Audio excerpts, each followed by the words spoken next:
to the republic for which it stands, one nation, under God, indivisible, with liberty and justice for all. Thank you very much. So our first order of business is the approval of the minutes. And we have the minutes of the regular meeting August 4th, and I have a motion to approve the minutes. I'll make a motion to approve the minutes. Once again, Jen Miller, second. Thanks, Jen. Are there any discussion on the minutes? Are there any additions or deletions or corrections? Hearing none, all in favor of approving the minutes of August 4th, signify by saying aye. Aye. Opposed? Thank you very much.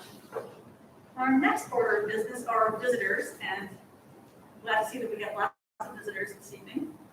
First, we're going to bring up Lauren Rohr, who is the coach of the girls' tennis team. She's going to tell us about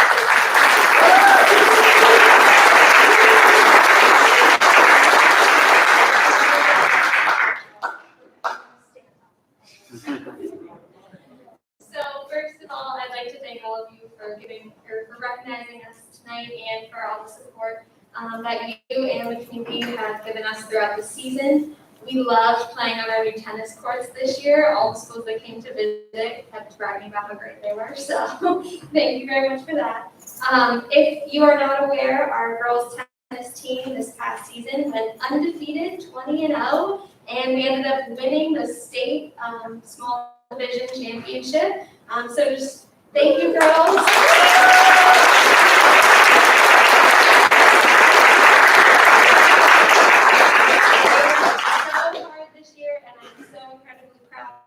I've learned so much from them, and I can't wait for our season this year. So thank you all.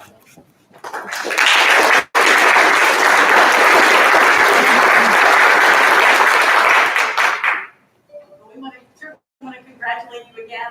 That's a phenomenal season. What an incredible record, and I would like to see someone do better than that.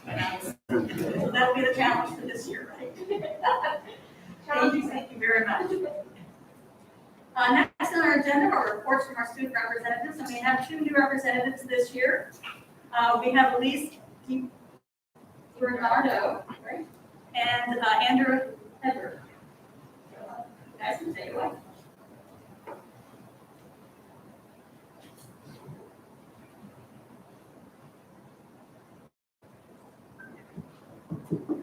All right, can everyone hear me? All right. So I'm going to be presenting the Lyme-Old High School, Lyme-Old Middle School, and Mile Creek School reports. So I'll start with the high school. The high school report. The high school has had a successful opening of school. It started with the freshman and newcomers picnic last Wednesday, followed by class meetings, Chromebook distribution, and advisory, which took place today. Fall sports are preparing for the opening of the 2021 season that begins next week. On Tuesday, September 14th, the high school will hold the annual back-to-school night to give parents a chance to meet their child's teachers for free course orientations. On Tuesday, September 21st, the counseling department will hold freshman parent night.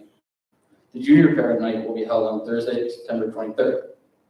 The month of September will close with financial aid night on September 28th. For the middle school report, the middle school is off to a great start. The middle school is so happy to have students back in the school for another great year.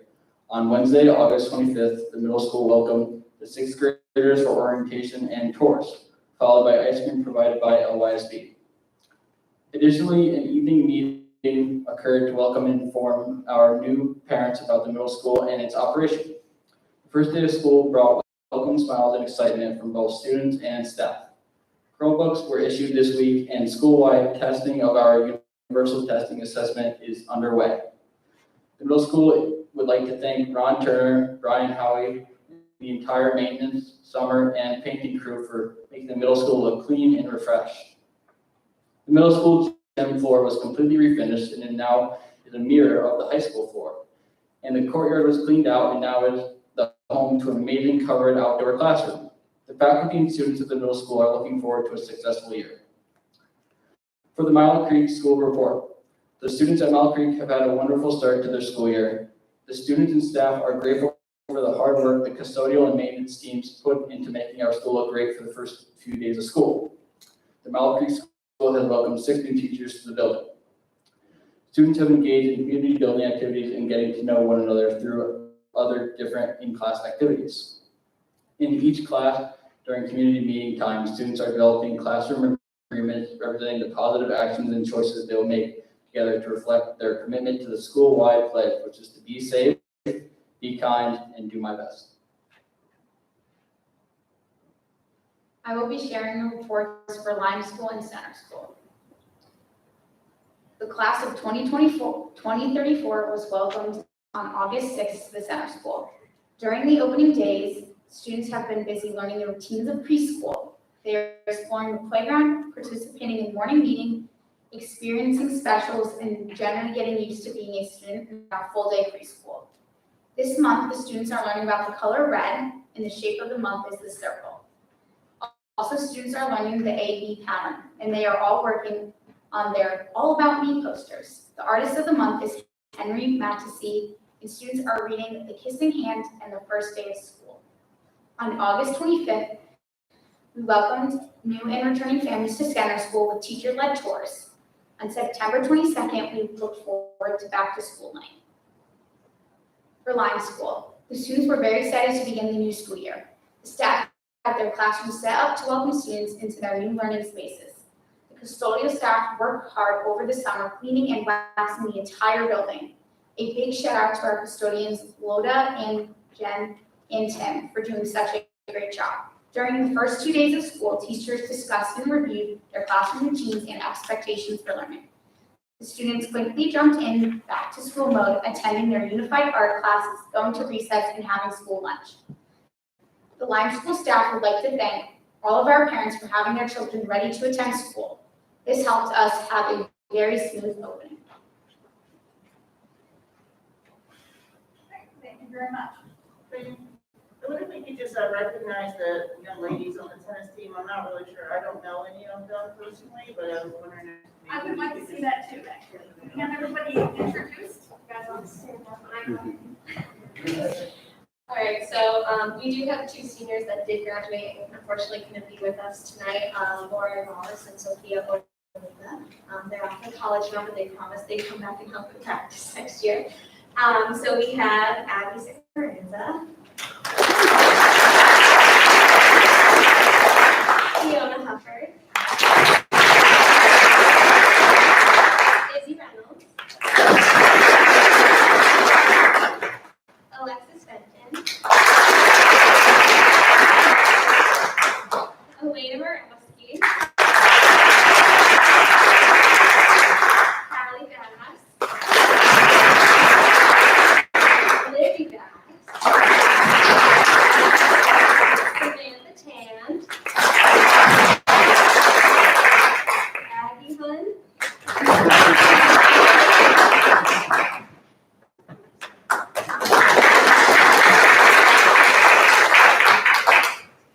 And certainly, I know you guys want us tomorrow, right? Yes, I think so.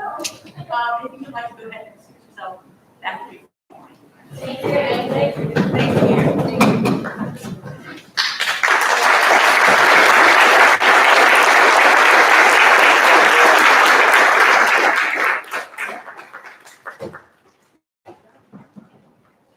The next item on our agenda is the public comment portion of our meeting.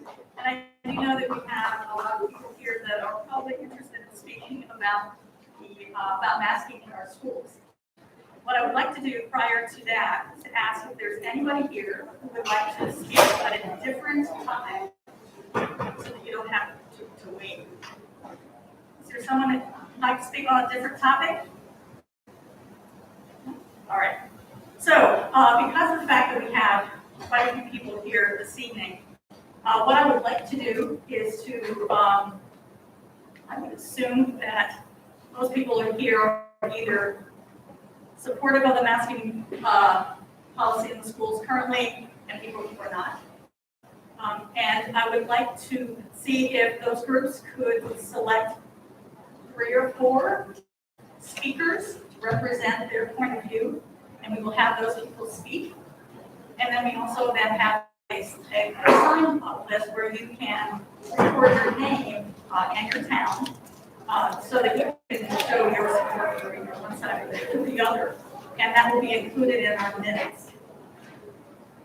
In addition, if anybody has any written statement or they've written out a statement that they would like to either leave that here tonight, then we can send it to the superintendent's office, and that will also be included in the minutes.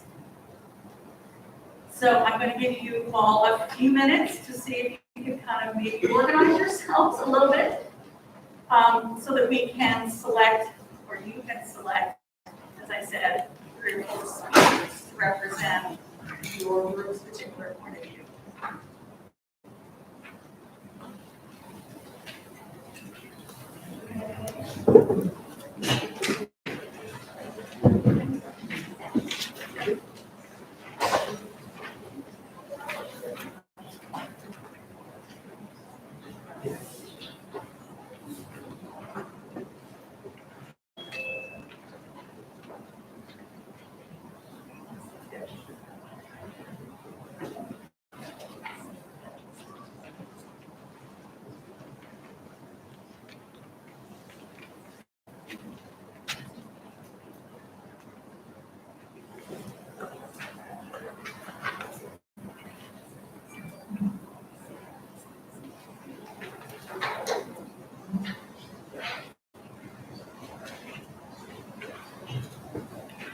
I got it. So I'm assuming that we have one person who's representing a group of people here this evening. Is there anybody else that would like to speak? I mean, I'd like to speak, I'm not sure if I fall in either or category, but I wanted to talk about outdoor learning in this environment. I don't know if I'm. So that is really separate from asking? Well, it incorporates it because I believe that while you're outdoors, it's a safe environment to have learning, and I believe it's important to not have a mask outdoors, and so I'm supporting the concept. I know while we have masking indoors, we should have this outdoor learning opportunity, we should promote it, and I'd love my kids to go and wear jackets through the fall. I will classify that as a separate topic, but I'll have you go. That's all right. Yes. Is there a way we can figure out which side that we're on? Well, I mean, I'm assuming that you all know each other. No. All right, not a good assumption there. All The right. framing of us them is kind of problematic as well. I'm sorry, pardon? The framing of pro con us them is problematic as well, where I do all the same side here. Well, I Is mean, there a reason we all can speak if we wish to? okay. I'm sure not everybody in the auditorium is gonna speak. Right, that's the issue, is that we would be here for a good, even with a 3-minute, limit, for another hour, an hour to get through all this. I kind of feel like believe there's that there's a lot of a decent repetition. sized group of us that has elected a single person to speak for a very large group of us. Okay, all right, so we'll start there. So I need for you to state your name and your town. Sure. And there is a 3-minute limit to the comments. I'm Sally Schwartz. I live in Lyme. I have 2 kids who go to Lyme school. I, with almost 60 other parents, put together a letter that we sent to the Board of Education earlier this week and to our superintendent. There are copies in the back of the room, and there are a few new names on the letter since it was first written. I'm going to just try to summarize quickly what was in the letter. First, thanks so much to all of you on the Board of Education and to our superintendent. It is so not lost on us that having a great school system requires so much responsibility, so much time, so much energy, and commitment from all of you, and we thank you so much for all of that. We know that when you took on these roles, you probably didn't imagine to be discussing the health crisis and all these medical situations that we've been dealing with for the past year, but that work is still so important, maybe more important than ever, and we really appreciate that, and we really see that. In the letter, we asked for you to let us in a little bit on some of the details that went into planning for this school year. In particular, a lot of us have elementary schoolers, and we are worried about dialing back on some of the safety measures that were in place last year. We know that the safety measures worked so well last year. We think that the community-wide response to keeping our schools open was highly positive. And we feel that our children who are still unvaccinated are at the same level of risk for COVID as they were at this time last year. So we strongly favor the use of all of the protocols that were in place last year.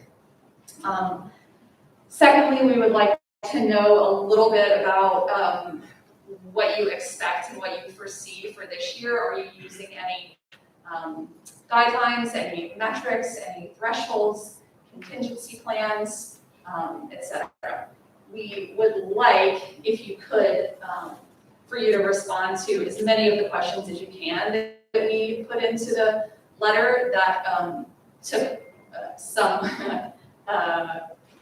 quite a lot of time to put together. And so we would really like to hear as much from you as we can in whatever format you think is appropriate. My personal preference is that it be a district-wide email to all the parents, just because I think that allows the most access to information for all parents who are all impacted by this.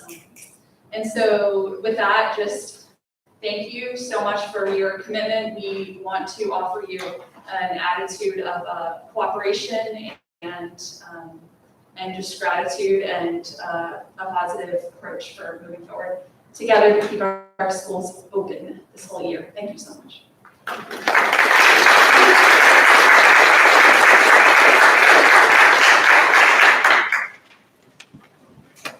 I assume that you were speaking for everyone standing. Yeah, right. And as I said, there's a sign-up sheet next to the camera on that table, so if you want to put your name down and say that you supported that particular report, that's great. And okay, let me ask if there is someone else that would like to speak, either. Yes, sir.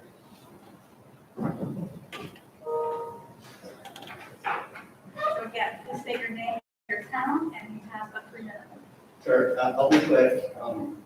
My name is Craig Taylor. I'm a resident of Old Lyme. I think you know my wife Karen Taylor pretty well. I just wanted to make a brief statement that I support continuing mask mandate at the schools until our younger children are eligible. So beyond the September 30th mandate by our governor, I hope we can get past this brief period, continue the practices that we had in place last year, which were very effective. And thank you all for putting them in place. And I just want to echo the comments that were made earlier. I think we're all very thankful for your work, and hope we can continue in-person learning for the 2021 school year. Thank you.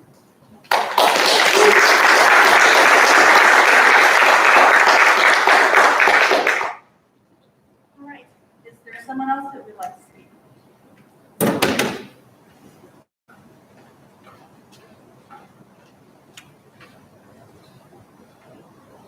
Yeah, please state your name and your town. Brandon Campbell, and I have 2 children in the elementary school. And I just thought I'd highlight some points that I don't want to get lost in everything. I certainly want our children safe. I want our children to be in school. But I also do want us to have a healthy understanding of real risks and how we deal with them. So one question I have is, with our vaccination rates at around 68%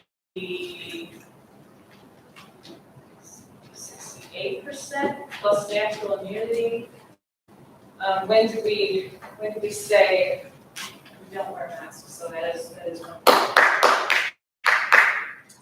I also wanted to talk a little bit about what the World Health Organization has posted on their website as far as recommendations, and they have stated that they do not recommend masks for those less than 5 because of their psychosocial needs, and that learning can be impaired by hiding of the lips. It leads to loss of facial cues, can have muffled speech, and it's harder for our young children to hear.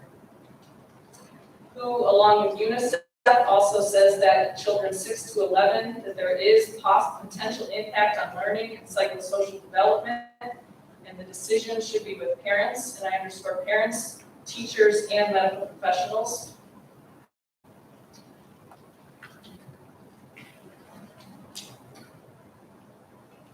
Masks are not mandated across the world for young children. In fact, England, Denmark, Sweden, New Zealand, Wales, Iceland, and Israel do not mandate masks for young children. And the European Center for Disease Control has a recommendation that children less than 6 should not wear masks, and no masks are recommended for children less than 12. I'd also like to point out that current COVID deaths in school-age children are equal that of flu that we deal with and have dealt with for decades. Just wanted to put that out there.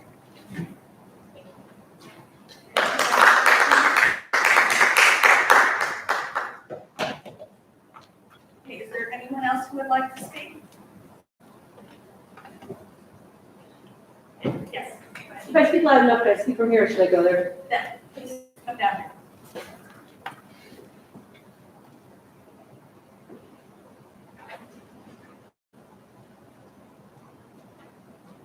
So my name is Danielle Kuchkowski. I'm a parent of a student at Mile Creek School and Center School full time.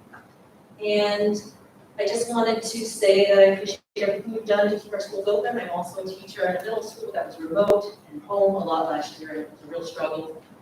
And so I appreciate all you've done.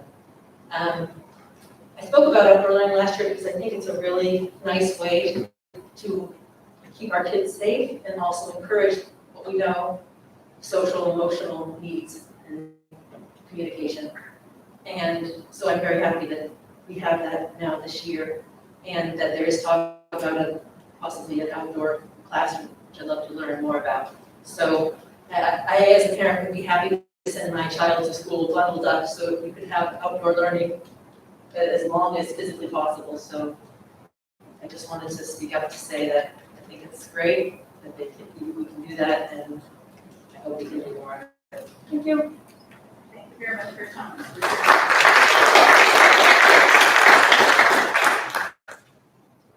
Okay, is there anybody else who would like to speak this evening? Great, thank you all very much for your comments. We certainly appreciate them. And second, oh, I'm sorry, and we have one person on Zoom. Can I just ask, is it only speaking about masks right now, right? Other issues we can speak about later? No, I asked for those at a time. Oh. But if you would like to speak about a non-masking issue, that would be fine. Sure, I can do that with this other person. I don't think I don't know what these people are interested in speaking. Why don't you go ahead and speak now? That'd be fine. Okay.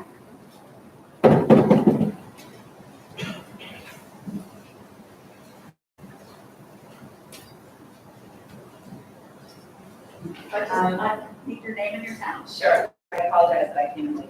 That's all right. My name is Susan Erico. I live in Old Lyme. I have 4 children in the school system here. Like everyone else said, kudos to all of you for all the hard work you're doing. I have one kind of COVID-related thing just to share and one non-COVID-related thing. I have 2 children in the high school, and there have been some discussions about vaccines, and that some have included teachers. That have been somewhat disappointing. Just questions like, oh, I'm vaccinated, who else is vaccinated, who else here is vaccinated, or things like that, and that really isolates kids and causes kids to feel like they should be sharing private information, which HIPAA protects. So that, I just want to share that happened on at least one, if not more, occasions. So my strong preference would be that those types of conversations not happen, so that kids not feel isolated and it did not create an SM situation. So my COVID one, my non-COVID one, just is sort of a question and a request, I guess. Again, I have two kids in high school. This year, at the beginning of the year, when kids were sort of introducing themselves to the class, a question was asked as to what their gender pronoun would be, not in every class, but in many classes. My understanding is that that's somewhat new, from what I understand, that was not something that happened much in prior years. I completely understand the desire for teachers to be sensitive to transgender students. I know that they're there, and that's, an important thing. It's also true that 1% of the population is transgender, and that it's an impressionable time for lots of kids. And so being asked to either verbally say your pronoun or to respond to the survey just creates a dynamic in which everybody is sort of thinking about it. And I would request a consideration that teachers say perhaps, if for anybody who would like to consider a different pronoun, please let me know, and then there's other ways to handle that. My final statement.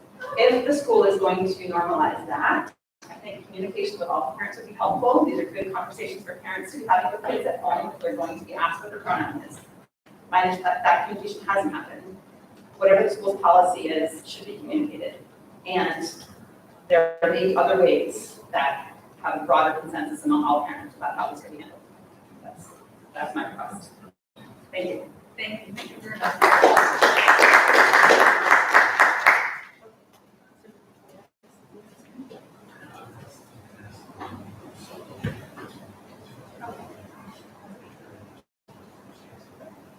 Do we have anyone who is on the Zoom meeting portion of public comment that would like to make a comment at this time? If you do, please unmute yourself and state your name and town.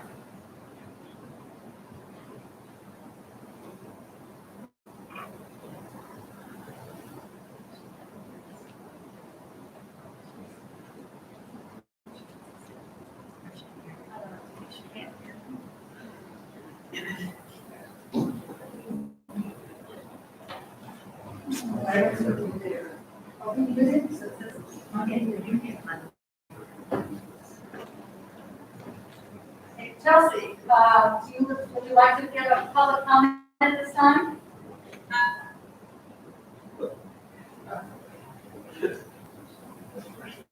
Technology, great.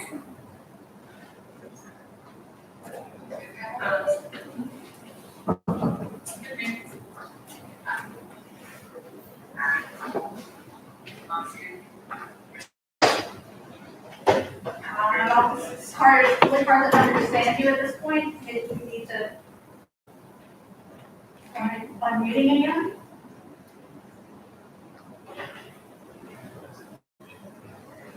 Yeah.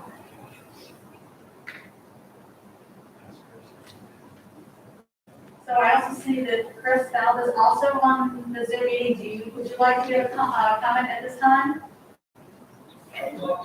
Okay, Chris, please go right ahead, state your name and town, and you have 3 minutes. Well, this is Chris Feld, I'm president of Lyme. I told my boys to go to Bible school. And I had told them what's that tonight is, I think we had successful year last year with math, and you learn a lot of what works, what doesn't work. And now as we're rolling into the new school year, we're continuing.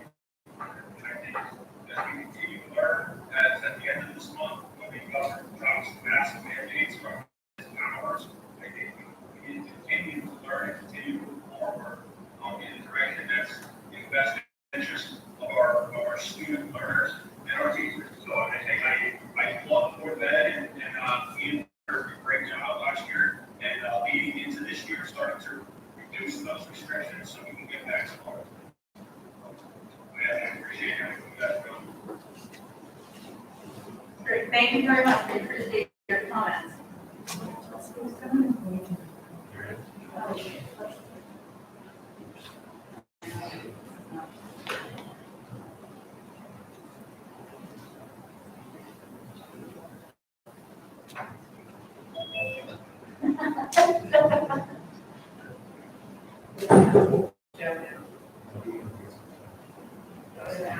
I'm sorry.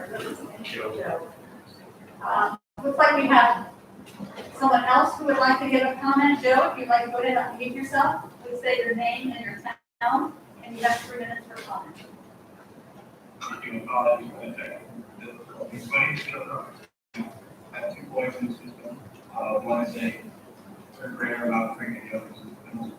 I think I know everybody's had things on the job very well done last year. My only concern is that we continue that so we can make 2021 to 2022 school year or achieve last year's success. There is plenty of data out there that does support the use of safety measures. I am all for it. I just want to express that to the board as a parent in this town. Thank you. Thank you very much for your comment. We appreciate it.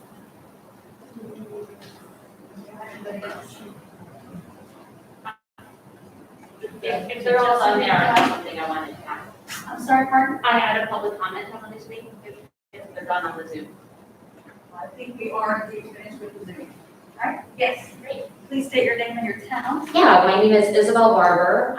Live in Old Lyme. And I've worked in adolescent and school health for about 20 years. And I just wanted to comment that we are in extraordinary times. And we are dealing with a pandemic which is new to us in our lifetime. We have to respond to what the data are telling us. We have to respond to what the science is. And I'm glad that there are guidelines that the school district is using for that. So this idea that we've kind of run out of time with dealing with the pandemic and are now going to take our masks off because we're done, doesn't really hold any water with how we keep our kids safe. So I just want to acknowledge that. I also wanted to acknowledge that creating inclusive schools is incredibly important for kids of all ages and for all of us throughout the lifespan. When teachers ask for pronouns, what they're doing is really recognizing who people are. There's no evidence whatsoever that asking kids to talk about their pronouns makes them different than who they are going to be. There is a lot of evidence that the problems that we see in gay, lesbian, transgender, bi kids is the social isolation of not having the conversation. So I wanted to just add that, and I'm really glad to see teachers stepping up and taking inclusivity around race, ethnicity, sexual orientation, and identity so seriously. And I wanted you to hear that both for me as a parent and for me as a public health, adolescent health, and school professional. Thank you.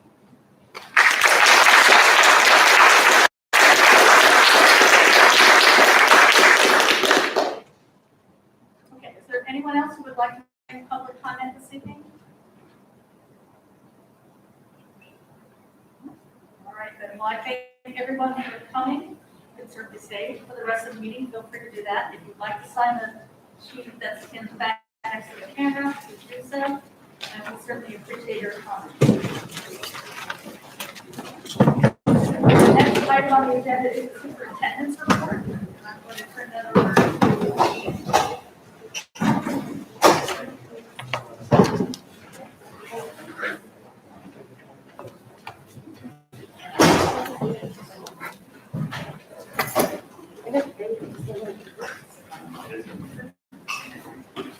Okay, so I will begin with the personnel reports. Take a look at that.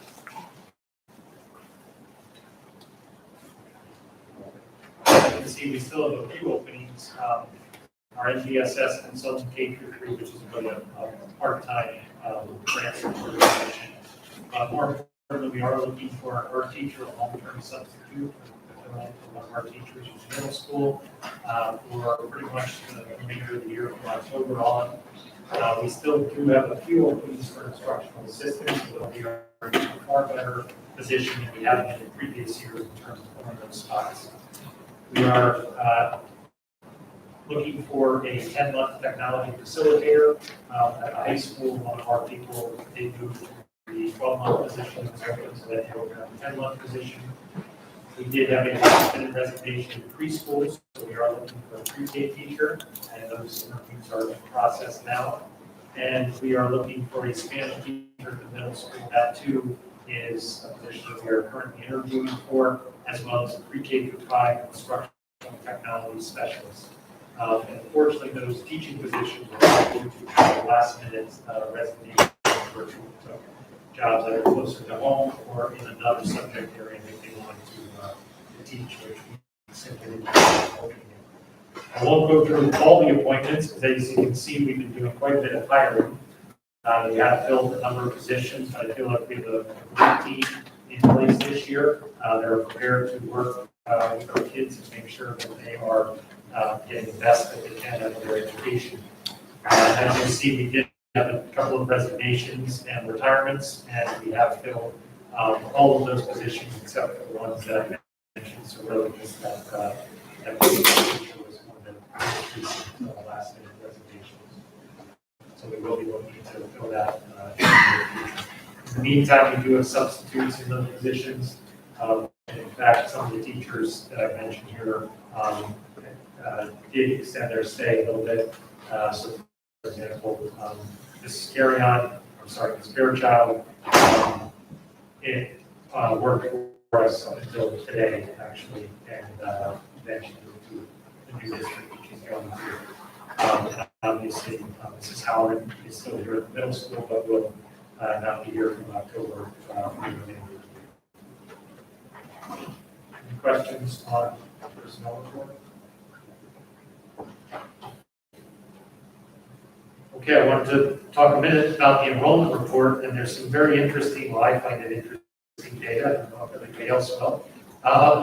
We are starting the year with 1,297 students, and that is only 14 students less than last year. Now, I reported to your previous meetings that we've had a ton of new enrollments in both high school, middle school, and the elementary level. In fact, Jim told me, I think it was earlier today or yesterday, we've had 33 new students enrolled in high school.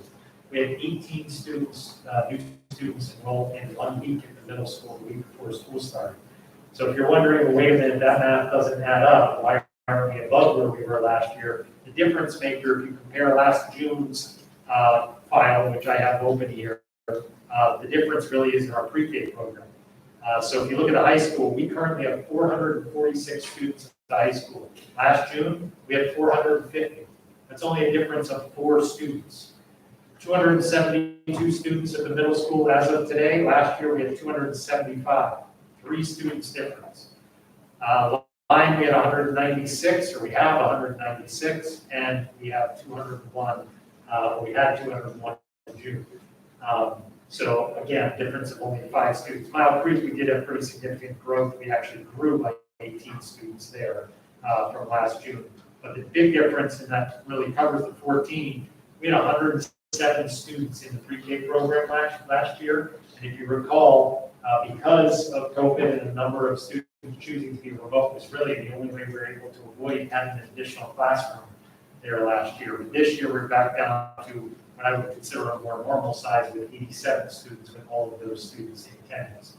So that's a 20 student difference right there. That, I think, is the difference maker. But clearly at the other levels, K through 12, we really did not lose many students at all. In fact, we gained a significant number of students based on the 116 students that we graduated. So that's all good news in terms of our enrollment report. The other thing I would note, as you can see, gotta make sure I'm looking at the right one here now.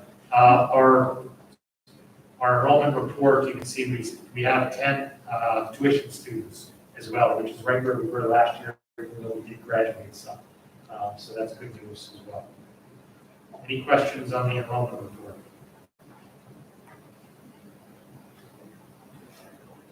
Okay. I just wanted to report a little bit on the opening of school, our new teacher orientation and convocation, although those seem like a lifetime ago. They were only just about a week ago.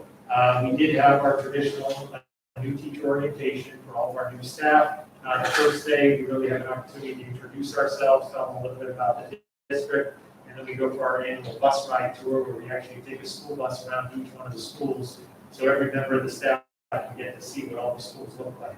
And I think that's really a good opportunity for them to get to know each other, get to know the various buildings and how our district is laid out. The remainder of the day is spent at their schools preparing for the upcoming year. And then the following morning, we have them come back, and Tammy Noyce and other technology people that work here go through all of the technology we need, how to get into your email, how to get into Power School, how to use ASOP and all our other technological requirements within the district. We then had the remainder of our staff come back. We had a great few opening days. Michelle and a number of our staff members, Michelle organized a number of our staff members ran our annual event camp, which is where our internal staff members and some external members of the community come in and we focus on a variety of different things. So, for example, one of the more popular classes, shall we say, this year was Empowered Leadership. I don't know if you're familiar with them.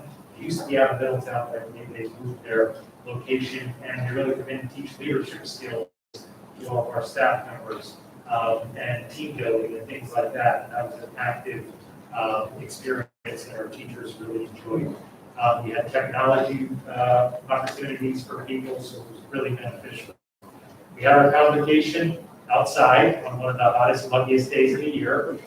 So we did make it the quickest convocation we've ever had, but at the convocation, we were able to recognize our Teacher of the Year, Andy Rachi, who was here earlier tonight because he did also volunteer as a tennis coach for our girls' tennis team last year, and our own Pat Aldrich, who's hiding back there behind the computer, who films all of our board meetings as just one of our many, many duties. So kudos to the two of them. We will recognize them at an upcoming meeting. I also wanted to update the board on our strategic planning process. So I know you received my email with the invitation for our first meeting. That email did go out to a number of different groups. It went out to the senior center, it went out to the libraries in both towns, it went out to the town leadership, it went out to Park and Rec, it went out to representatives from our unions, it went out to all board members, and we are working to get some student representatives there as well. It also went out to the PTO chairs, the Booster Club, Friends of Music, and I think that's it. So it's a pretty comprehensive group that covers the majority of the town, and we will start on that September 18th date at the high school, and then we will have a couple of open forums, which I believe are on your calendars as well, here at the middle school for the public to have input on that process. We did have one session already with the administrators. Diane was there as well, and I think it was well done and well received. Chip May was running the facilitated program for us. I'm looking forward to seeing all of that process if you're able to make it. The other thing that we've been working on, and they offered to come tonight, but I told them it wasn't necessary because they're still working, is what we are referring to as the K-8 facility study. We decided calling it the bonded project wasn't the clearest thing for people anymore. So our communications committee discussed a better title, and K-8 facility study is a much better title and describes exactly what we're doing. So Ron and I have been meeting regularly with QA&M. In fact, we're on a Microsoft Teams call with them today. And they are working hard to get all of the information about the schools with energy usage, to classroom usage, to spacing guidelines. They did a thorough, as they told you when they were here last month, thorough investigation of all the facilities. They're working with Eversource to see if there's any opportunities for cost savings in terms of energy usage. And they will be back in December to give a larger presentation on their findings. So they will come to the board to do that. In the meantime, they are continuing to meet with groups. They're meeting with all of our administrators on Tuesday. And I know a couple of you are coming to that as well. That will be in the central office conference room. And then they are going to our September faculty meetings to meet with the staff to talk about any curricular thoughts that they may have in terms of the makeup of the buildings. So they are definitely moving forward. We found them to be very responsive and very forthcoming with information. So I think they're doing an excellent job. I think that was a good choice hiring them. Sorry, Jeff, go ahead. So is Rusty pursuing sort of a historical look at energy usage and things like that, or is it just going to be working with Eversource to figure out like new methods? No, it's absolutely both. We, on the call today, asked Ron to get for him, well, he wasn't there, but Angela was there. Angela asked us to get all of the energy usage. They're going to do an audit, or they're doing an audit of all of our energy usage. both, before, we had solar panels, or not including solar panels, and including solar panels. One of the things that I don't want to get ahead of the game here, but as they consider, we've made it very clear to them that the board's goal is to be carbon neutral by 2030. So one of the things they're looking at is the possibility of maybe geothermal for the other schools, and we have it in high school, but looking at considerations like that to get away from the use of fossil fuels. Great, thank you. So the other thing I wanted to talk about briefly, well, a couple of other things. One is there is an executive order out there, Executive Order 13D, which was announced, I believe, 2 weeks ago. And that is the order that requires that all, what the term used in the executive order is covered workers, which is essentially all employees and all contractors working in Region 18 must be vaccinated, or if they choose not to vaccinate, and there are some exceptions, medical and religious exemptions, then they will be tested, or they need to provide documentation of a negative test once per week until they become vaccinated. So I did email all of our staff with the regulations that we're going to follow today, and ask them to submit their vaccination cards to Jeannie. And I think since that went out around noon, that's pretty much all she's been able to do, because people have been emailing her their vaccination cards all afternoon, or coming into the office and handing in their vaccination cards.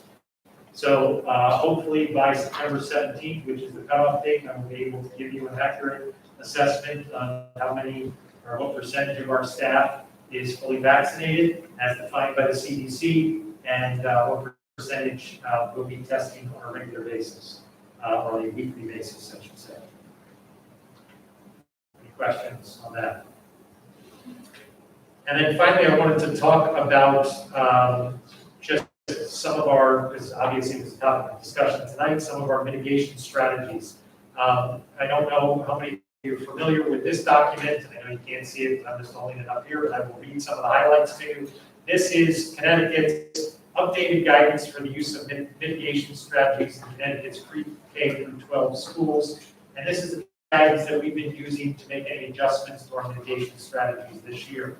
I just want to emphasize that the three main goals of the state of Connecticut for schools, both public and private schools in Connecticut this year, is one, getting more students and staff vaccinated in order to keep students learning in person, and that aligns with the most recent executive order 13D.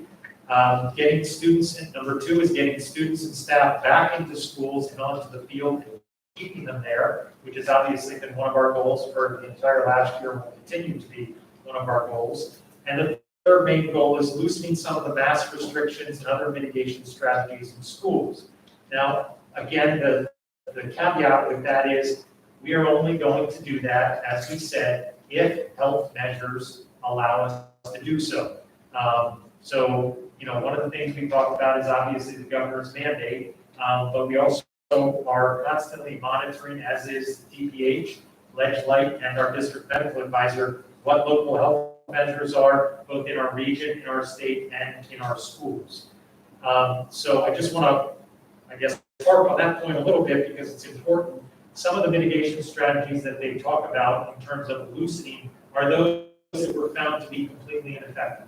And so, for example, cleaning every doorknob, 5, 6, 7, 8 times a day. There is no evidence that COVID-19 is transmitted by surface, touching of surfaces.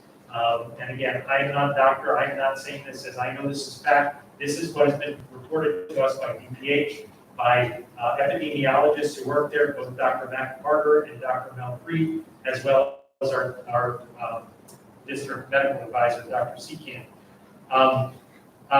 Certain things like one-way hallways, certain things like gas shields, none of those were found in studies across the country to be effective mitigation strategies. In fact, the number one mitigation strategy were these: masks, wearing of masks. And beyond that, obviously physical distancing, ventilation, things like that.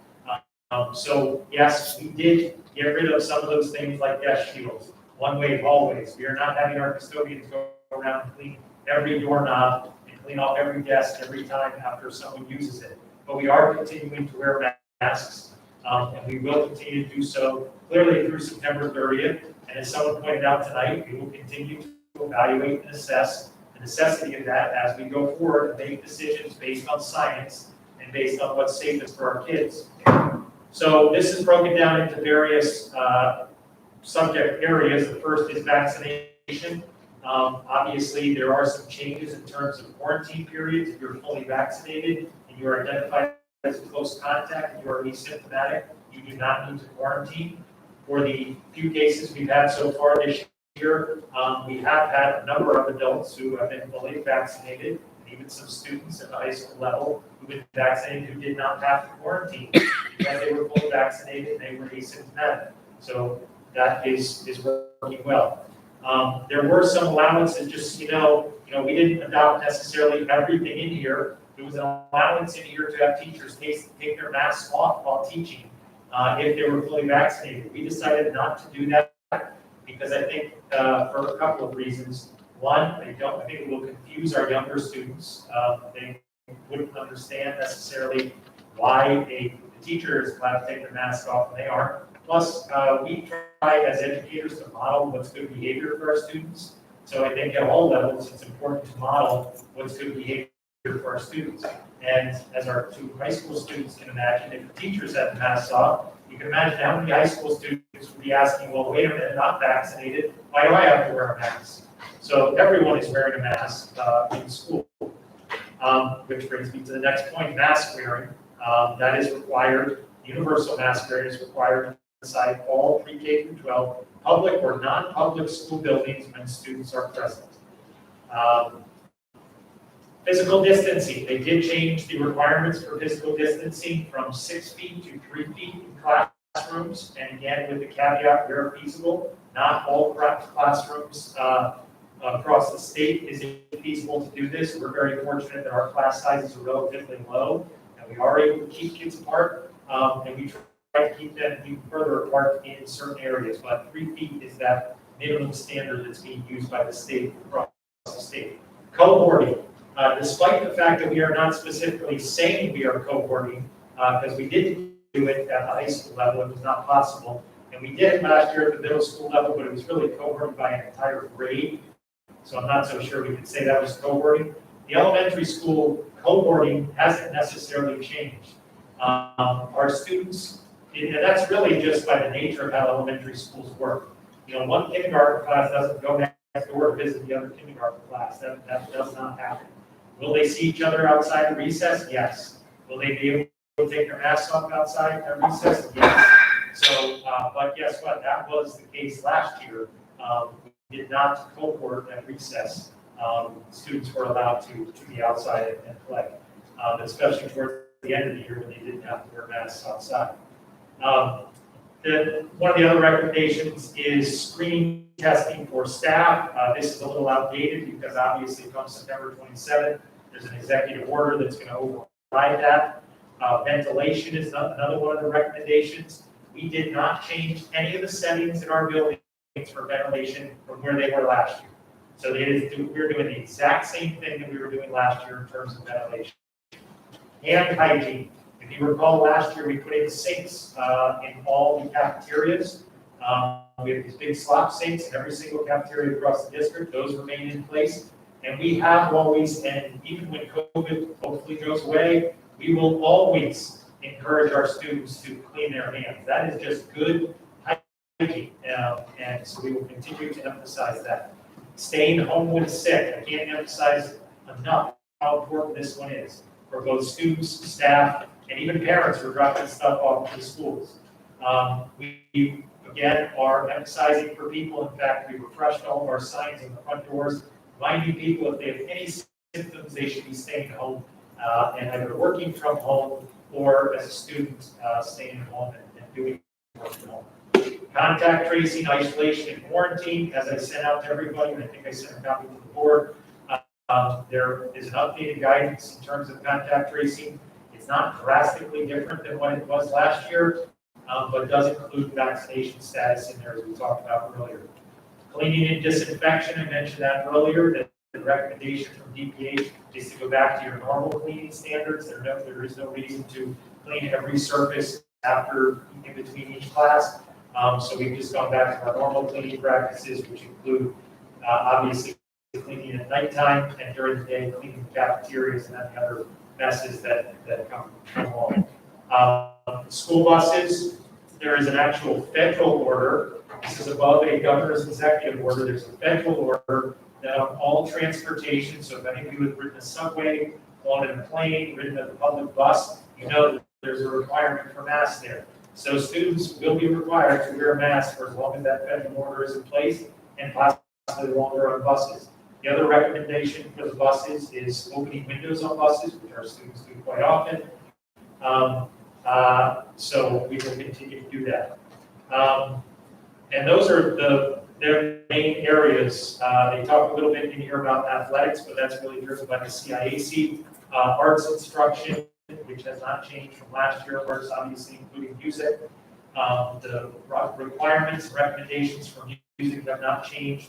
We're still using what I'm calling the masks or mufflers for any wind instruments where students are blowing through that. We are continuing to use our spit valves and put the spit onto their really puppy pads will be used to catch the spit so they don't get all over the floor. And we're using larger spaces such as this space and the auditorium in the high school for band.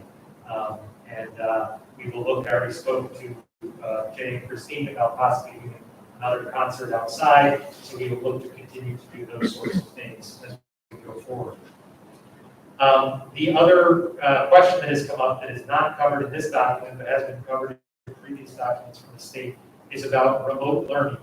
And I want to clarify because I think there's some confusion, and I take blame for not using a different term there. We said earlier that we are not doing any remote learning, and we are not doing any remote learning. But remote learning is where people choose to stay home and learn remotely. What we are doing, if students are quarantined or something like that, is provide what we've always done forever since students got sick and stayed home. So it was not new last year that students were sick and couldn't come to school. That's something that's been going on in schools for as long as we've had schools, I'm guessing. But we work with each individual family to make a determination about what is best for that student and how they will learn. At the high school level, that may look similar to what we did last year. You know, kids may Zoom into classes.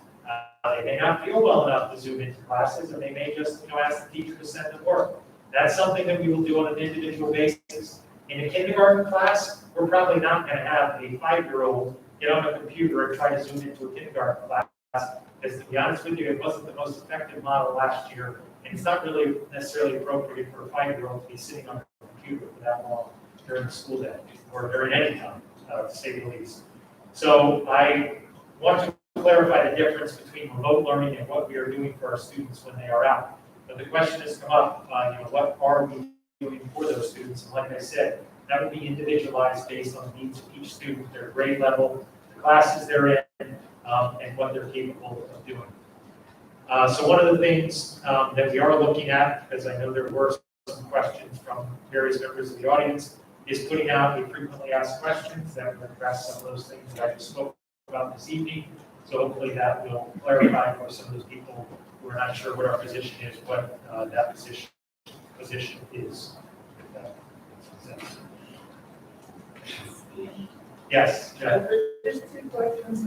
One comment first on the CSD results of the in-person versus remote hybrid models. I think that came out yesterday from the team and CSD. Obviously, in-person learning is obviously the way to go, and not let our children slip away. But 2 questions, and they're not necessarily related to those state instructions, but are parents going to be allowed inside the buildings this year? So we are. I didn't list because it's not one of the major categories in here, but they do talk about visitors. And yes, our plan is to do back to school nights, things like that. Where we have events, so for example, one of the things we've been talking about is the fall play. We are not going to pack the entire auditorium with people for the fall play. What we're thinking of doing is maybe have a limited number of people come over there, usually do it over 3 nights, maybe we do it over 2 different weekends or something along those lines. But yes, we will allow people into the buildings for volleyball, and we'll see about basketball when we get there, but for volleyball in the high school, we will allow students to come in, fans to come in, but again, we will ask them to spread out and wear masks while they're in the building. My second question is, we had a different custodian schedule last year, as you referred to, about cleaning every 2 hours or so. Is the custodian schedule going to revert completely back to the way it was, where they're only in the building in the afternoons, or is it going to be, or is it going to be custodians throughout the day also? Well, so we've always had 2 different shifts. We've traditionally had a 6 to 2 shift, a 2 to 10 shift.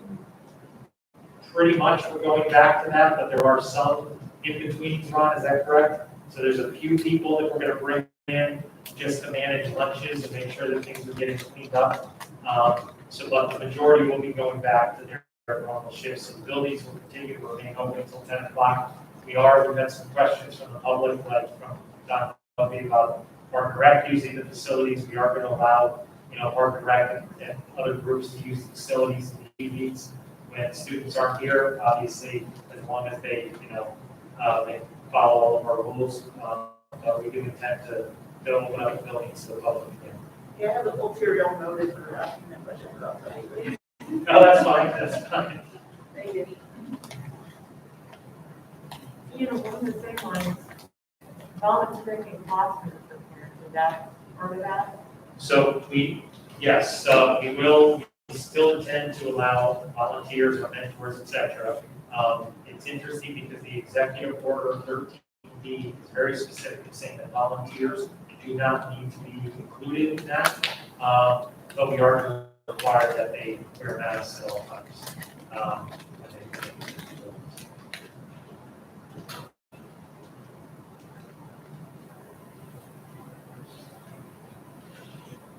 Anything else? Talk about goals? Yeah, that's. Okay. The next item on the agenda is business managers report. So Holly, I'll turn it over to you. Good evening, everyone. Can everybody hear me okay? Year-over-year spending is down slightly due to reductions in utility costs and heating oil, as well as some savings in transportation due to reduced runs,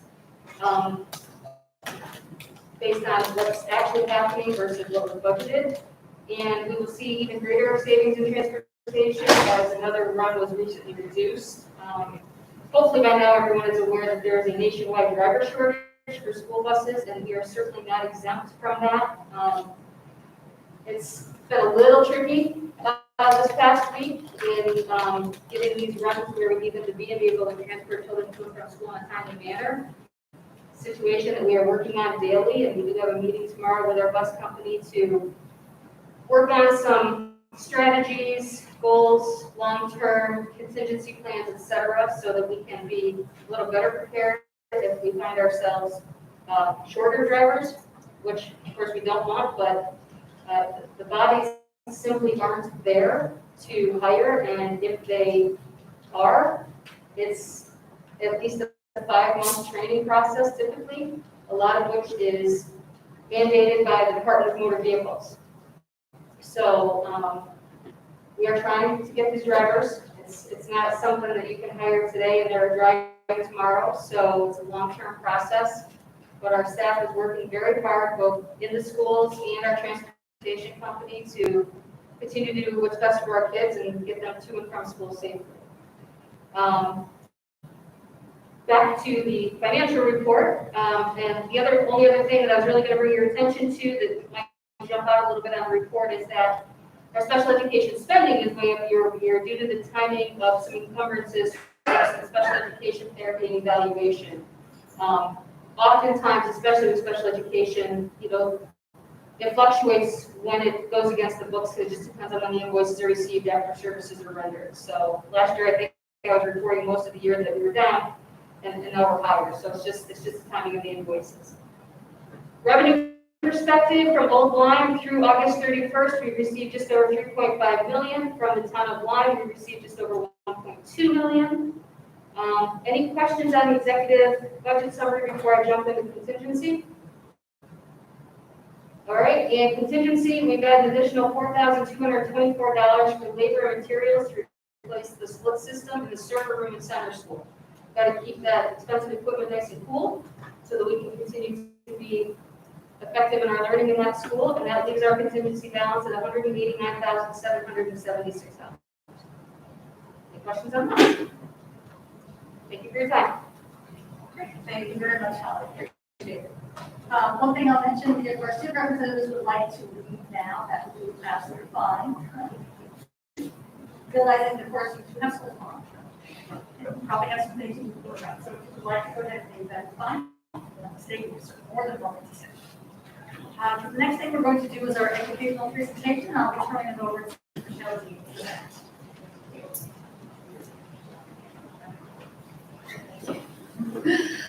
Good evening, everyone. Thank you for having me here this evening. You may remember this time last year, I was presenting to you the one-time flexibilities and teacher evaluation that the state department Connecticut State Board of Education had approved and recommended for school districts. And this year, I am here to present the secondary flexibilities that the Connecticut State Board of Education has adopted. The process is each school district has a professional development and education committee that we're required to have. I vetted the state plan through them. They voted to adopt it, but then the next step is for Board of Education to understand the flexibilities, ask questions, and then vote to approve the flexibilities. The alternative would be that we would implement our traditional teacher evaluation process. The flexibilities are in place or recommended just because while we recognize we're hoping this school year is more normal than last year, there still are transitions and challenges that educators are facing in the classroom. So one thing that won't change is that there is a 4-tier holistic approach to our teacher evaluation process. You'll see that a large portion of that is really based on student growth and development, and that's where we're focusing on student achievement and like I said, growth. The other bulk portion is on educator practice and performance in the classroom. And that's where the teacher observations take place. There's some secondary areas to that I'll discuss and break down. So there's a lot of acronyms here, so bear with me. I'm going to walk through 3 of the 4 components, and then the next slide we'll talk about teacher observation, 4th component. So our teacher evaluation process is comprised of teachers, all certified staff, having student learning objectives, or SLOs, otherwise known as SMART goals. And then we also have 2 indicators for academic growth and achievement, IAGDs. And that doesn't change with the recommendations by the State Board of Education. The stakeholder rating is the 10% rating, one of those smaller portions of the 4 tiers. Its state is recommending that be focused on family communication. Normally that's something that we decide as a school, but there is a heavy focus on family and parent engagement across the state. The 5%, the whole school indicator rating, is normally that accountability index that's associated with our state test scores. So when I'm presenting SBAC data, SAT data, I'll give you, where school accommodation level 3, 2, 1. And so since we are exempt from that, all districts are exempt from that 5% accountability index this year because of the various modes of testing and learning models last year.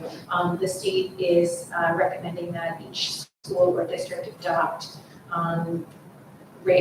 goals around social emotional learning, or SEL, and that can be related to students and staff. Equitable learning opportunities for students could be related to interventions, etc. Participation in different professional development, or participation in professional learning communities that may be established or PLCs. Again, what won't change also is that there's an observation cycle that all teachers are on. It's comprised of both formal and informal reviews of practice that teachers are actively involved in. This does not change the fact that the goal is to provide feedback, growth, and support to our staff to support students in their classroom. And the one change from the one-time flexibilities last year, where there were no ratings given, those, at the end of the year, the end of year teacher ratings carried over from the previous year. This year, all staff will receive a rating, whether you're in a formal or informal evaluation cycle. And the definitions around formal and informal evaluation cycles don't, the only difference really is the amount of time the evaluator spends in the classroom. You'll see that the formal evaluation is at least 20 minutes with written or verbal feedback, and the informal is less than 20 minutes with written verbal feedback. Both include end-of-year meetings using the rubric that the state has, isn't provided, but what we have adopted to use for our observations. In terms of the flexibility in the cycles, one thing that isn't different is that any teacher in the district with 2 or more years of teaching experience is part of the formal and informal observation cycle. So depending on where you fall, you're either getting those 2 formals or 2 informals. That include end-of-year meetings, and that's provided that the last end-of-year rating was proficiency or exemplary in performance. If there is a teacher who has developed one of those ratings, they would be in the formal observation cycle, regardless of how many years in the district that they've been. First and second year teachers to the district are in the formal observation cycle, but that also includes pre-conference meetings as well as paperwork to be able to help support them through developing well-rounded and aligned lessons to the CCT rubric that we use. This last page is really just links. I don't know if are you able to access those links? Okay, this is actually part of what I'm hoping to share with building administrators to share with the staff. If you download it. Okay, so if you download it and you wanted to take a look, the first attachment is just a little cheat sheet that if this is adopted by our district, I'll be able to provide to building administrators to share with their staff. So that's all the information in there, but it's one-stop shopping to be able to make some sense of what the system is for the year. Attached also is the rubric for effective teaching that we use, the rubric for related services and support staff, as well as if you wanted to take a look at what our re-observation paperwork looks like. And if you take a close look at the rubrics, you'll see that the language aligns directly with that paperwork. So that is what I can share with you. Do you have any questions for me?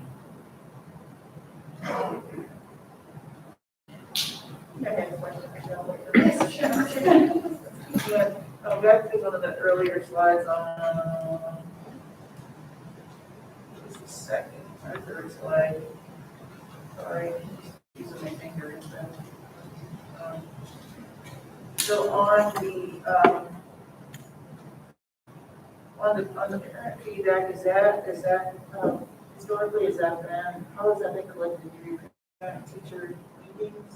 No, actually, we've used a school climate survey in the past, so it's a feedback that way. Yeah. Okay. And is that something that we can see as far as the questions not answered? Oh, I don't know if we've ever shared those questions. I would just be interested in seeing what those questions are, or how the feedback is collected from parents. No, this is the school climate survey that goes out to students, staff, and teachers. Because we do that every year. I might have missed it in the past.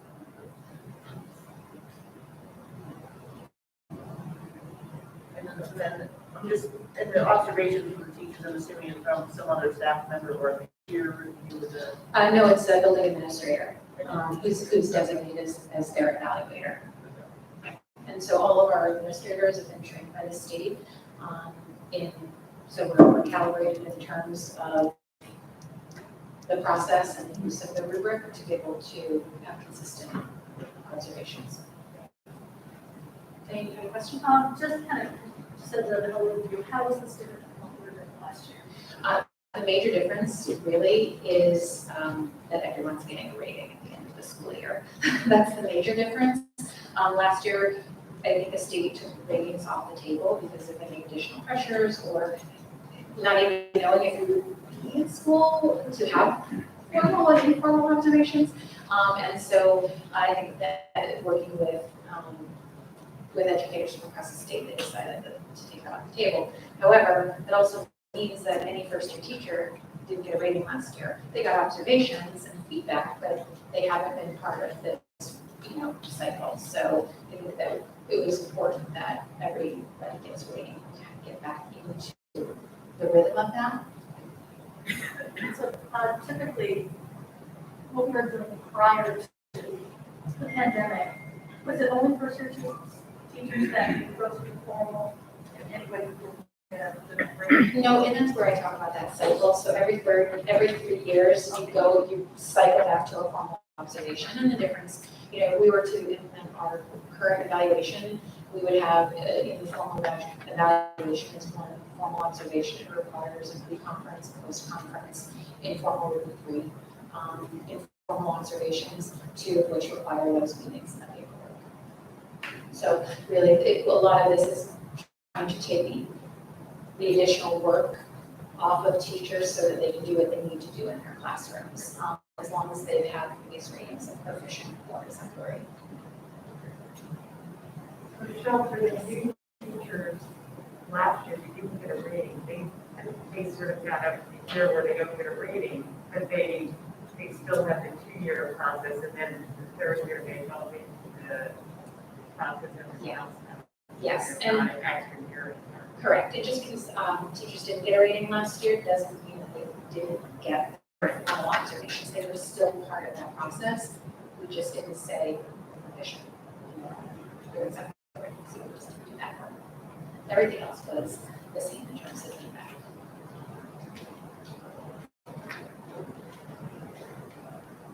And one thing I will say, Michelle mentioned this earlier, that we will be voting on this, so we guys have to approve this process.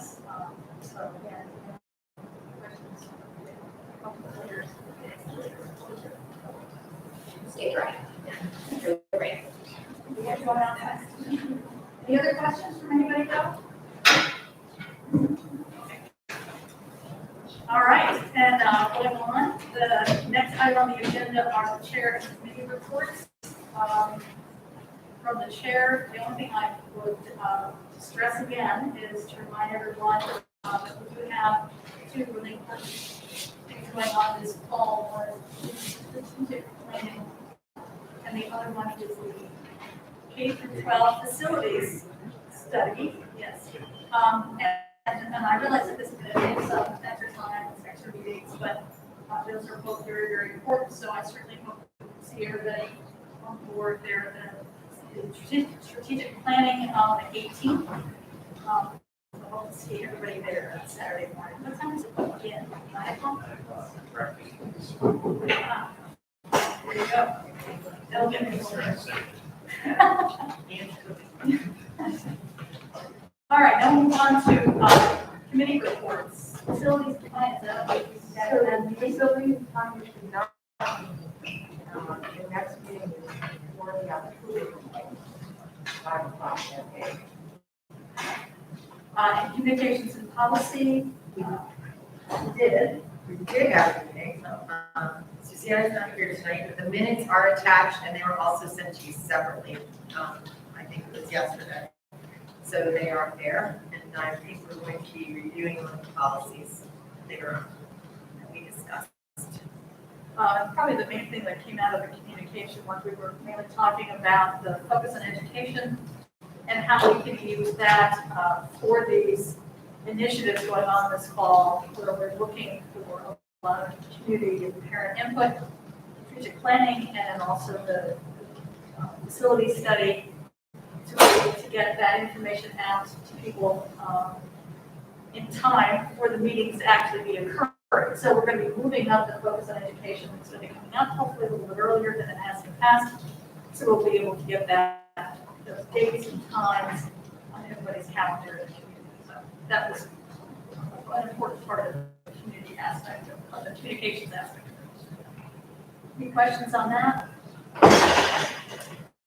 Learn, your first board meeting, I think, is next week, so there's nothing to report there.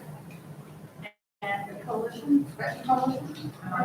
The Narcan training, last week before, and there isn't a date, I don't have a date yet for the October meeting. So. Okey-dokey. All right, next we go into our new business. We don't have too much new business. First of all, we have a tuition student request, and I'll turn that over to Dan. Okay, so we do have a tuition request for a high school student. I just want to note that that student is included in the 10 cap, by the way. So this would not bring us to 11. This would keep us at 10. So I am recommending that we accept this student for tuition. Okay, can I have the recommend motion to approve the tuition student requested for Lyme-Old High School as presented? So moved. Thank you, Martha. Jean, thank you for the second. Anybody have any, is there any discussion on the motion? Hearing none, all in favor of the motion signify by saying aye. Aye. Opposed? Motion carries. Thank you very much. Number 10. All right. Next item is a review of policy 6171, special education. So this was a policy that we had actually updated last year in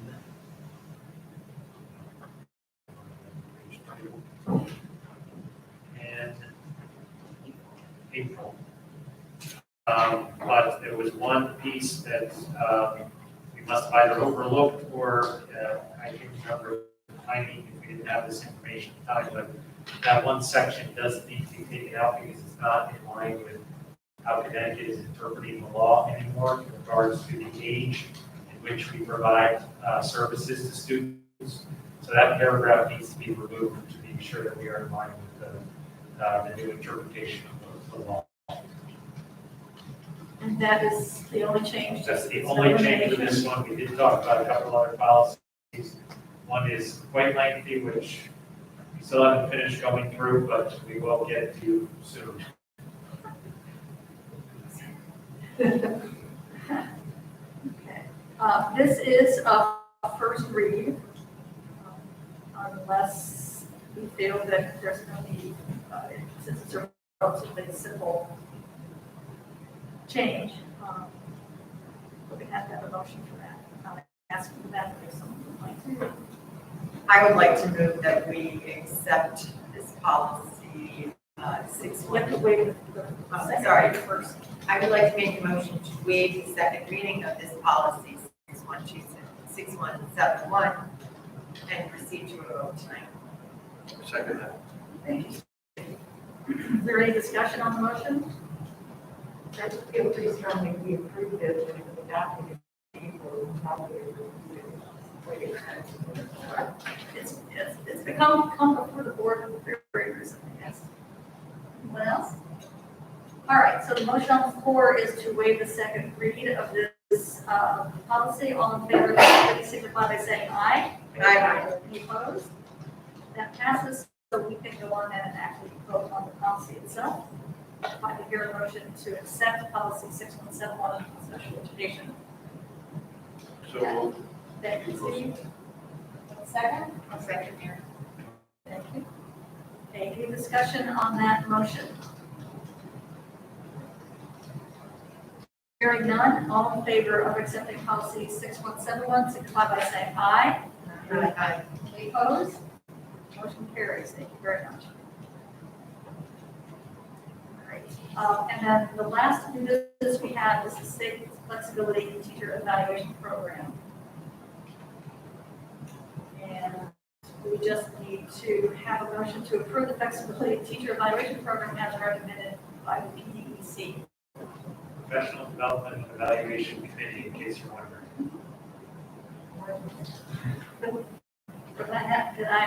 Can someone make that motion? So moved. Thank you, Martha. That's second. Thank you, Jean. All right, now, do we have discussion on that motion? Anybody need any additional clarification of what we're doing? So essentially, we're voting on what Michelle presented to us. Correct that as the the evaluation program for this year. Correct. That's what I thought. Yes. Just a clarification, because I'm new with this, like, how does that tie into any type of salary negotiations or impact in that direction? It doesn't? Or Now, it's strictly a level setting? right, I mean, it does, there is a process within that process where someone could be, you know, evaluated and found not to be at our standard, and has not to come back, but that doesn't tie into any negotiations that we've taken part in. This is based on state statute. A number of years ago, the state required that everyone, we used to all have our own evaluation programs, and then the state, a long time ago, 6, 7 years ago, yeah, maybe even longer, the state required, they came out with one process that had some flexibility in it, and we've been following a Lyme-Old version of that for a number of years with some of these flexibilities that Michelle has gone over, but unrelated to the negotiation.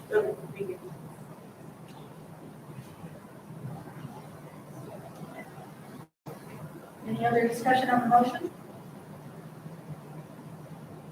Hearing none, all in favor of the motion to approve the flexibilities in the teacher evaluation program, please signify by saying aye. Aye. Any opposed? Motion carries. Thank you very much. And last, we go to old business. And we're going to discuss the goals for 2021, 2022. Those, by the way, are linked in my report. Only because we have these every month in my report, and I will be reporting on them each month if you're okay with it. So we took the input that you had given in the last meeting and adjusted our goals in the same areas. We did add an additional area of sustainability as we had discussed.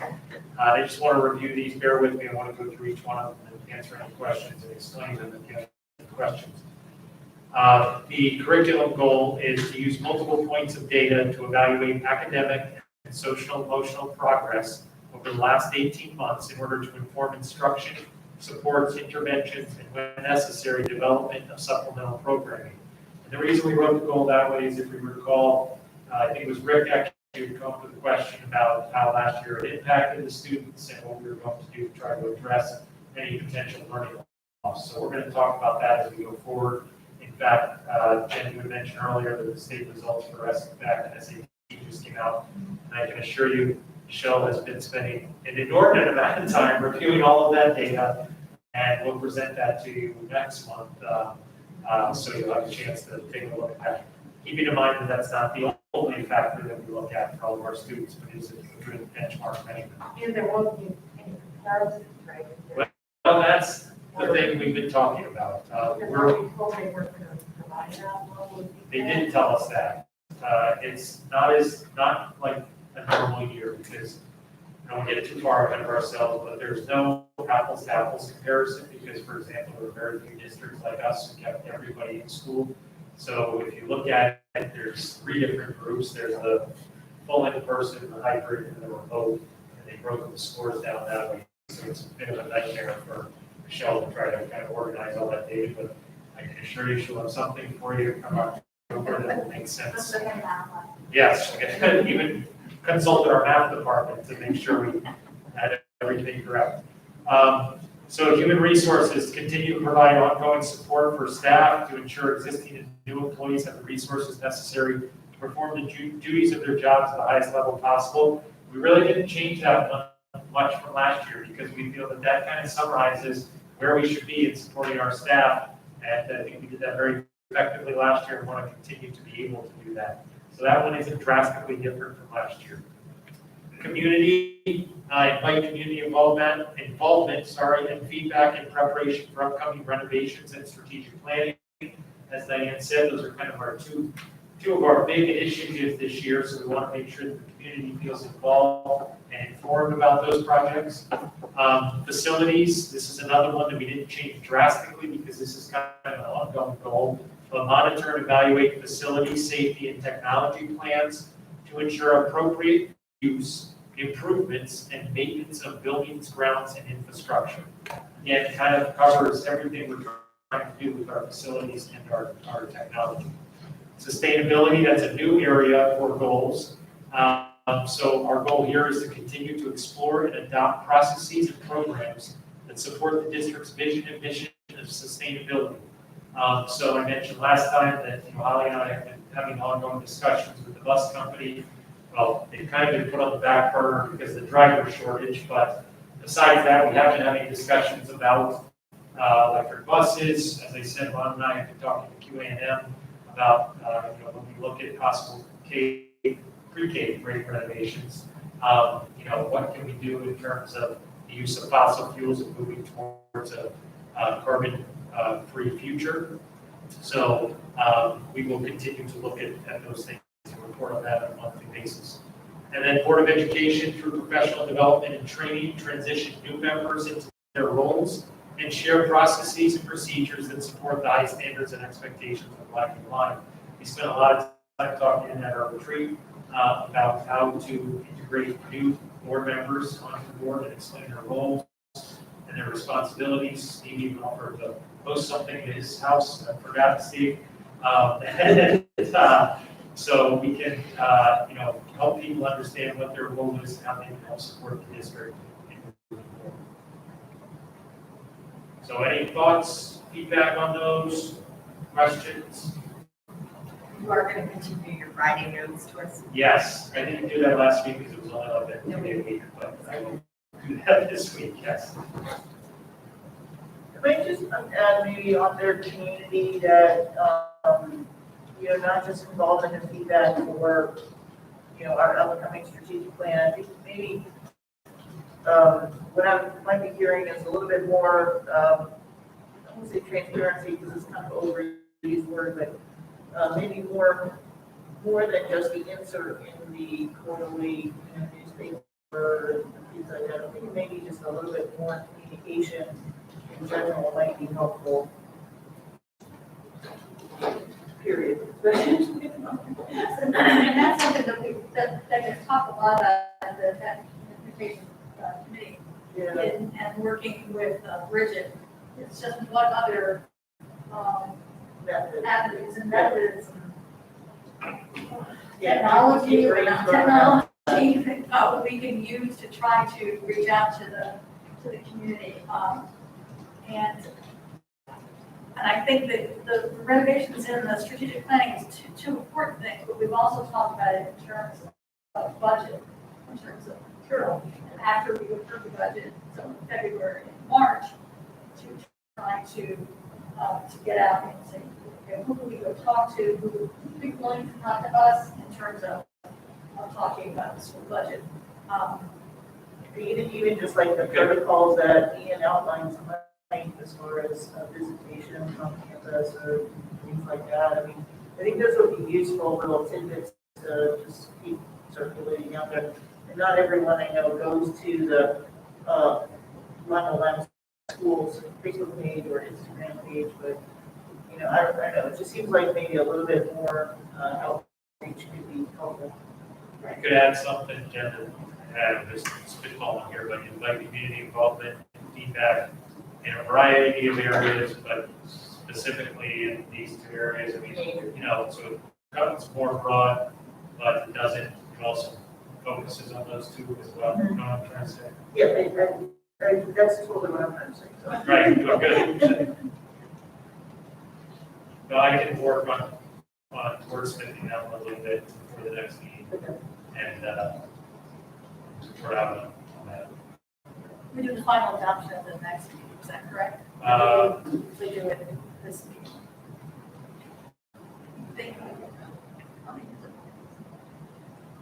No. The recommended motion is to go ahead and do the adoption. I mean, if you could put invite community involvement and feedback, comma, in general, comma, and in preparation, and specifically in preparation for upcoming renovation. Maybe so just, if you want to just seal it today. So, maybe what we can do is the motion could be as presented, including, recommended change, thank you. Sorry. Items Like the recommended changes in the community goal. Yeah, I would just like to see a little bit more than just those two specific major events. Right.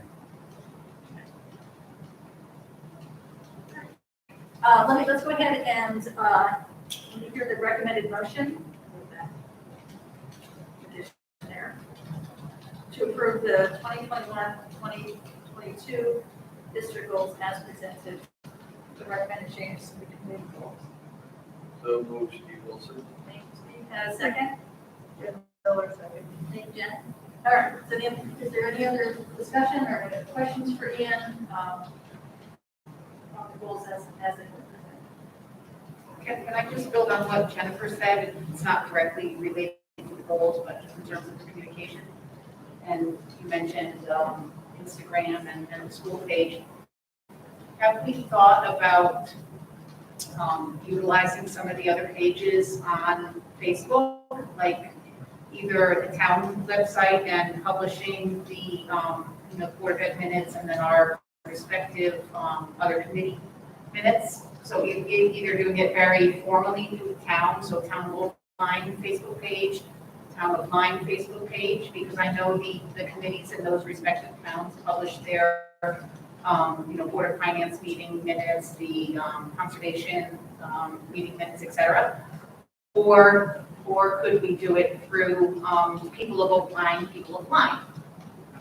Because those pages are definitely looked at by the community members, and so it would be a lot easier, I think, for our parents, our community members to see what's happening, at our region meetings, rather than having to go dive into the webpage and things like that. So maybe that's something that we can take up at the next communication policy committee. And I just thought I'd discuss throw that there yeah, because that's it's fine. a couple of years. Also, discuss it with Bridget in terms of if she knows some other avenues or if they've looked into that before, I don't know. So, I would say let's recommit to the committee. Could it be something just as simple, Mary, as posting the Board of Education minutes from the meeting online are now posted with a link to actually go to our page? To put that on the Facebook page? Yeah, to put that on the Facebook page? I mean, instead of putting the entire minute. No, right, exactly, put a link. But to just say they're up, they're ready, if you want to read Yeah, it. just as a reminder to everybody that we're there. But I think it could be a specific link, so I know at least for the town of Lyme, because I peruse those very frequently from the different communities in town. It's a specific link, like bit dot, something, I don't know exactly what that means, but I know it works, so I can look at it quickly on my phone. Yeah. Yeah. We can look into that. Yeah, so cross-population, for the old Lyme Town website, the Lyme Town website, even having our meetings on their calendars, which are posted, I think would be helpful. Because a lot of people don't know that they need to go to the District 18 website to actually see the meetings on it. Just little things like that, and Bridget's been a treasure to work with, and I think that the more things we can see her, she'll do a phenomenal job. I don't want to speak for the towns, but this issue has come up for many, many, many years. And the town's answer is, we give you a lot of money, you have your own website, we'll put a link to your website.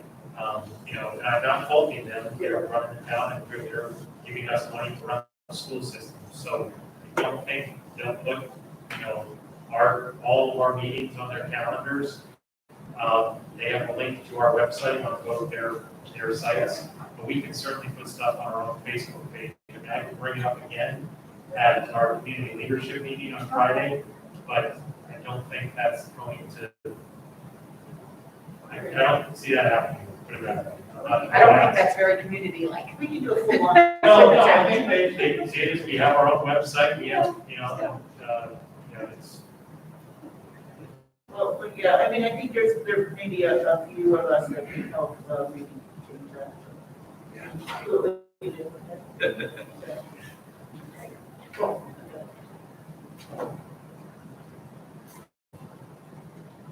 is there any other discussion on the motion on the floor?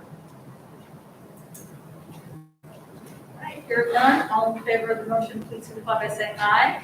Aye. Any opposed? Thank you very much. And the next old business is the closing of the high school project. Enough said.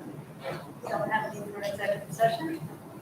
So the next item after that is to adjourn. Do I have a motion to adjourn? So, second. All in favor? Aye. Thank you very much.